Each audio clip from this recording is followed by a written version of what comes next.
Assalamu alaikum, bonjour tout le monde, on passe à la leçon parallélogramme. Ensuite, on va voir les quadrilatères particuliers, rectangles,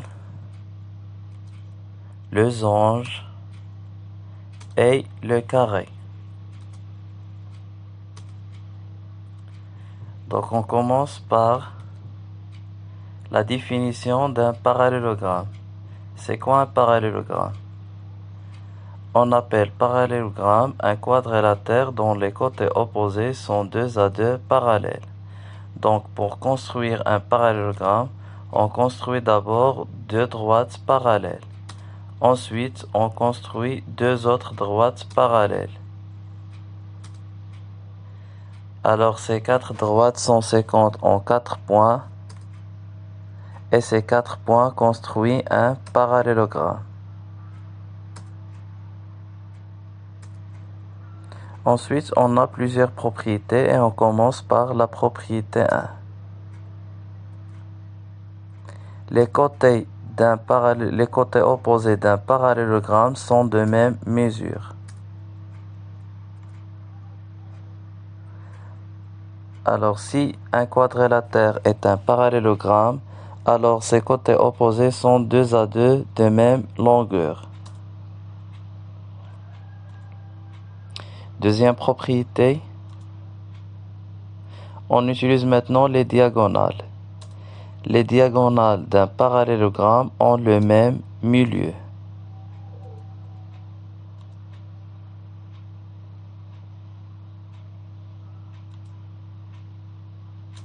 Ensuite, la troisième propriété.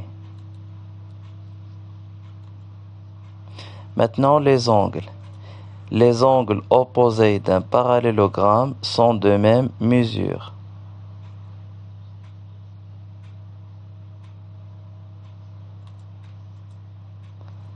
La quatrième propriété. Maintenant, les angles consécutifs. Les angles consécutifs d'un parallélogramme sont supplémentaires, c'est-à-dire la somme de 2 angles consécutifs égale 180 degrés.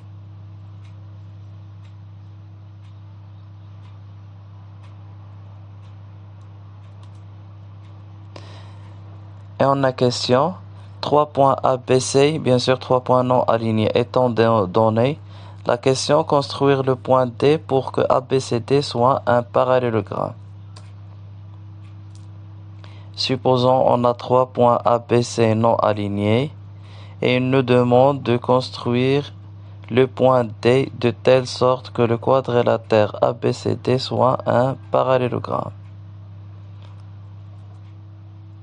Alors, quelle est la bonne position ou bien le bon emplacement du point D de telle sorte que le quadrilatère ABCD soit un parallélogramme? Donc, on a plusieurs méthodes pour résoudre cette question. On peut faire la définition. Avec la définition, dans la définition, on a un parallélogramme est un quadrilatère dont les côtés opposés sont parallèles, 2 à 2. C'est-à-dire, on construit la droite AB et ensuite on construit la droite qui est parallèle à AB et qui passe par le point C. De même, on construit la droite parallèle à BC et qui passe par le point A. Ces deux droites sont séquentes en un point qu'on appelle le point D. Alors ABCD est un parallélogramme. Donc ici, on a utilisé la définition d'un parallélogramme.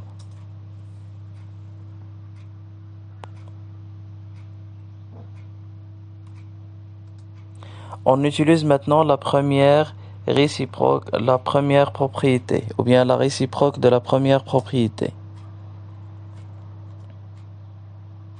Dans la première propriété, on a les côtés opposés d'un parallélogramme ont le même longueur.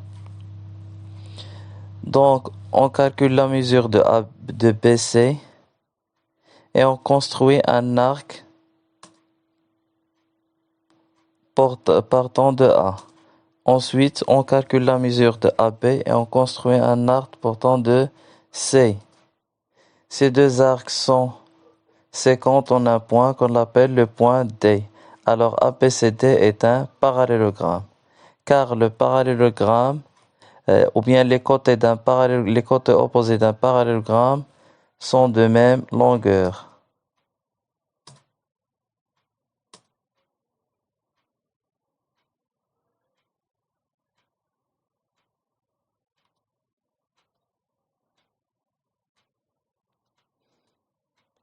On peut utiliser même la deuxième réciproque.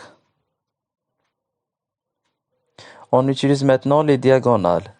Les diagonales d'un parallélogramme ont le même milieu. Alors on construit le diagonale AC.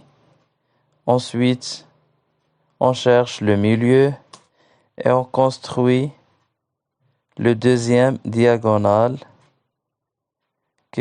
qui a le même milieu. Alors ABCD est un parallélogramme.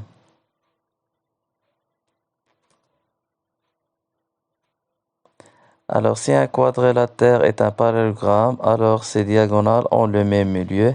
Et la réciproque, si un quadrilatère a ses diagonales de même milieu, alors c'est un parallélogramme. Maintenant, on utilise la troisième réciproque.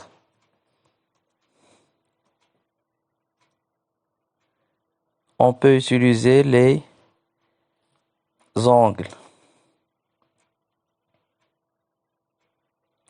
Les angles consécutifs sont supplémentaires, c'est-à-dire la somme de deux angles consécutifs égale 180 degrés. Et on construit le point D.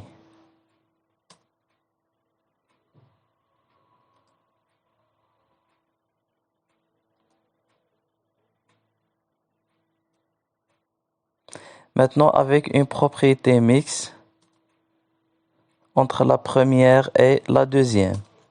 On construit la droite AB. Ensuite, on construit la droite qui passe par le point C et qui est parallèle à AB. Donc ici, on a utilisé la définition. Ensuite, dans la première propriété, on a les côtés opposés ont le même longueur. On calcule la mesure de AB et CD égale AB bien sûr. Donc, on construit le point D. Alors, ABCD est un parallélogramme. C'est une propriété mixte. Un quadrilatère a deux de ses côtés en même temps parallèles et de même longueur, alors c'est un parallélogramme.